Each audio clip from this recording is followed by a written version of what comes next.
ഇന്ന് ഞാനൊരു പടം കാണാൻ പോവാണ്. നമ്മുടെ ദിലീപേട്ടൻ അഭിനയിച്ച ബബ്ബബ്ബ ഫിലിം. ഫസ്റ്റ് ഡേ ഇറങ്ങിയപ്പോൾ കാണണം വിചാരിച്ച പടമായിരുന്നു.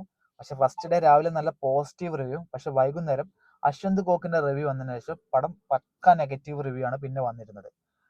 അശ്വന്ത് കോക്ക് പടത്തിനെ നല്ലോണം വലിച്ചു കീറി ഭിത്തിയിൽ ഒട്ടിച്ചിട്ടുണ്ട്. അത്രയ്ക്ക് പക്ക നെഗറ്റീവ് ആയിട്ടാണ് അശ്വന്ത് കോക്കിന്റെ റിവ്യൂ വന്നത്. അതിനുശേഷം പടം കാണണോ കാണണ്ടേ എന്നുള്ള രണ്ട് മൈൻഡ് ആയിരുന്നു. അതിനുശേഷം ഞാൻ കുറെ കമന്റുകളും യൂട്യൂബിലൊക്കെ സെർച്ച് നോക്കിയപ്പോൾ പടത്തിനെ കുറിച്ച് കുറെ ആൾക്കാർ നല്ല പോസിറ്റീവും പറയുന്നുണ്ട്, ചിലർ നല്ലോണം പക്ക നെഗറ്റീവ് ആയിട്ടും പറയുന്നുണ്ട്. അപ്പൊ ഇപ്പോഴും എനിക്ക് കൺഫ്യൂഷനാണ്, പടം എങ്ങനെയാണ്, നല്ലതാണോ അതോ മോശമാണോ എന്നുള്ളത്.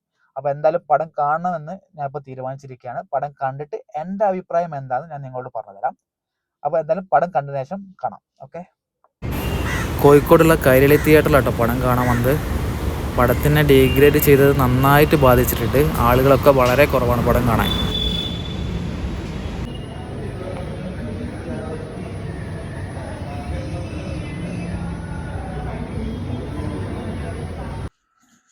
അപ്പൊ ഗൈസ്, പടം കണ്ടു. പടത്തിനെ കുറിച്ച് പറയുകയാണെങ്കിൽ ഒരു ഫാൻസിന് പറ്റിയ പടം, ആ രീതിയിലാണ് ഈ പടം എടുത്തു വെച്ചിരിക്കുന്നത്.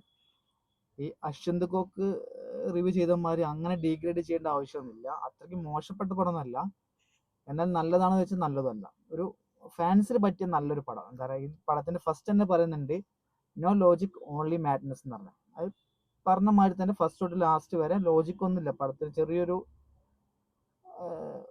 ചെറിയൊരു പ്രതികാരം, അതിന്റെ രീതിയിലാണ് ഈ പടം മുന്നോട്ട് പോകുന്നത്.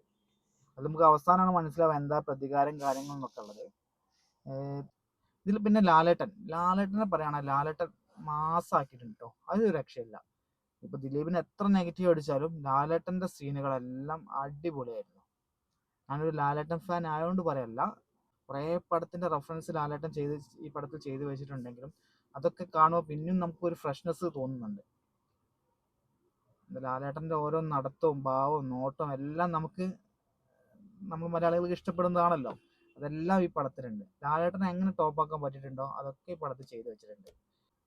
പടം കാണേണ്ടവർക്ക് കാണാം. അത്ര മോശം പടം എന്ന് ഒരിക്കലും പറയാൻ പറ്റില്ല. നല്ലൊരു പടം തന്നെയാണ്. പക്ഷെ എന്താ പറയാ, ഒരു മാസ് മസാല പടം എന്ന് പറയാൻ ഒന്നും പറ്റില്ല. ഇതിലെനിക്ക് ഇഷ്ടപ്പെട്ട സീൻ തന്നെ ഇന്റർവെൽ സീനിൽ ദിലീപിന്റെ നല്ലൊരു ആക്ഷൻ സീൻ ഉണ്ട്, അത് അടിപൊളിയായിട്ടുണ്ട്. അതുപോലെ തന്നെ ക്ലൈമാക്സിലെ ആക്ഷൻ സീനും അത് നല്ല രസമായിട്ട് അവതരിപ്പിച്ചിട്ടുണ്ട്. പിന്നെ എന്താ വെച്ചാൽ ബാക്കിയൊക്കെ നമുക്ക് ഓരോ പടത്തിൽ കാണാൻ കുറേ പടത്തിന്റെ റെഫറൻസ് ഉണ്ട്. നമ്മൾ കേട്ടു മറന്ന കുറെ പാട്ടുകൾ വീണ്ടും നമുക്ക് ഈ പടത്തിലൂടെ വീണ്ടും കേൾക്കാൻ പറ്റുന്നുണ്ട്. അശ്വന്ത് കോക്ക് റിവ്യൂ ചെയ്തമാതിരി അത്രയ്ക്ക് മോശമായിട്ട് റിവ്യൂ ചെയ്യേണ്ട ആവശ്യമൊന്നുമില്ല പടത്തിനെ കുറിച്ച്. അങ്ങനെ ഭിത്തിയിലൊട്ടിക്കേണ്ട ഒരു ആവശ്യമില്ല. അത്രയ്ക്ക് മോശപ്പെട്ട പടം എന്നല്ല. നമ്മള് ഒരുപാട് മലയാള സിനിമ ഇതിനെക്കാട്ടും എത്ര മോശമായ കുറെ മലയാള സിനിമകൾ വന്നിട്ടുണ്ട്. അതൊക്കെ നമ്മൾ തിയേറ്ററിൽ പോയി കുറെ ആൾക്കാർ കണ്ടിട്ടുണ്ട്. നല്ല അശ്വന്ത് കോക്ക് ചില മോശപ്പെട്ട പടത്തിന് തന്നെ നല്ല റിവ്യൂ പറഞ്ഞിട്ടുണ്ട്. ഇഷ്ടപ്പെടുക ചോദിച്ചാൽ എല്ലാവർക്കും ദഹിക്കണം എന്നില്ല, എന്നാലും ഫാൻസുകാർക്ക് പറ്റിയ നല്ലൊരു പടമാണ്. അതൊരു ദിലീപ് ഫാൻസ് ആയാലും മോഹൻലാൽ ഫാൻസ് ആയാലും അവർക്ക് തിയേറ്റർ അടിച്ച് പൊളിക്കാൻ പറ്റിയ നല്ലൊരു പടം തന്നെ കേട്ടോ. വേറെ ഒന്നും പറയാനില്ല. ഈ പടം ഇറങ്ങിയത് തൊട്ട് കാണണോ കാണേണ്ട രണ്ട് മനസ്സിൽ നിൽക്കായിരുന്നു ഞാൻ. അപ്പൊ എന്തായാലും ഇപ്പം കണ്ടപ്പോൾ എനിക്ക് തോന്നിയ അഭിപ്രായമാണ് പറഞ്ഞത്. എല്ലാവർക്കും ഇതുപോലെ തന്നെ ആവണമെന്നില്ല. അപ്പൊ എനിക്ക് ഈ പടത്തിനെ കുറിച്ച് പറയാൻ ഇത്രേ ഉള്ളൂ. പടം കാണാൻ താല്പര്യമുള്ളവർക്ക് തിയേറ്ററിൽ പോയി കാണാം. ഇനിയിപ്പോൾ OTT വന്നു കഴിഞ്ഞാൽ എല്ലാവർക്കും ഇഷ്ടപ്പെടണമെന്നും ഉണ്ടാവില്ല. കാരണം തിയേറ്ററിൽ കിട്ടുന്ന ആ ഒരു ലെവല് നമുക്കത് OTT കിട്ടൂല, ഏത് പടത്തിനായാലും. അപ്പോൾ കാണാൻ താല്പര്യമുള്ളവർ ഇപ്പം തന്നെ തിയേറ്ററിൽ പോയി കണ്ടോളൂ. എന്തായാലും അത്രയ്ക്ക് മോശപ്പെട്ട പടമല്ല, എന്നാൽ അത്രയും നല്ല പടം വെച്ചാൽ അത്രയും നല്ല പടമല്ല. നമുക്ക് അത്യാവശ്യം തരക്കേടില്ലാണ്ട് തിയേറ്ററിൽ പോയിട്ട് അടിച്ചു പൊളിക്കാൻ പറ്റിയ ഒരു പടം, ആ രീതിയിൽ വെച്ച് നിങ്ങൾക്ക് കാണാം.